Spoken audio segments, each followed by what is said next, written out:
The world is divided into 200 countries, not because it's natural or because it's the best way to do it. It's simply because that's the way civilization evolved. First we had tribes, then little feudal territories, then empires that spread across the globe, and finally countries as those empires broke up and colonized people gained their independence. But this international system of nations we have now isn't very functional anymore, because many of the problems we need to confront are global. Pollution and climate change are global. Capitalism is a global system that we keep trying in vain to regulate on a national level. Our information, communication, and transportation technologies transcend borders.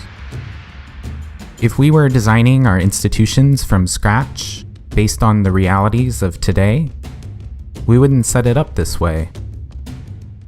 We wouldn't get rid of nations or take all their power away from them, but would want to install some type of truly global institution with the authority to deal with these global issues without having to get all 200 of these vain, self-interested, bickering nations to somehow agree on everything.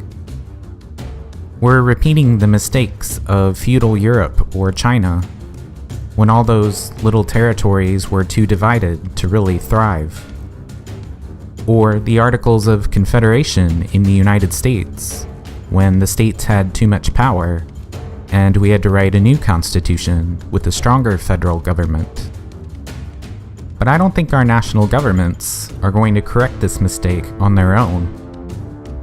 I think we're going to have to make them. And the first step on that path is to really cultivate a global sense of community. We aren't our nationalities. We aren't our races or our genders or any other of those social or demographic categories we use to divide ourselves into groups. We're people. We're 7.5 billion global citizens living on a nondescript rock spinning in space. We still have a lot of different, distinct cultural practices, but it just doesn't make sense anymore to think of ourselves as separate. We're just too interconnected.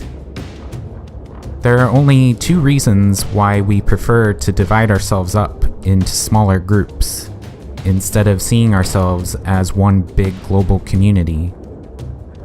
Either we want to simplify things, to make it easier to wrap our heads around this enormous mass of humanity, or we want to make our little tribe superior, so we can look down on and not worry about the fate of billions of other suffering people. Either way, we're indulging in a fantasy that kills people, that justifies oppression, that says certain people don't deserve basic human rights or liberties. It's tough to find that balance between individuality and community, between independence and interdependence.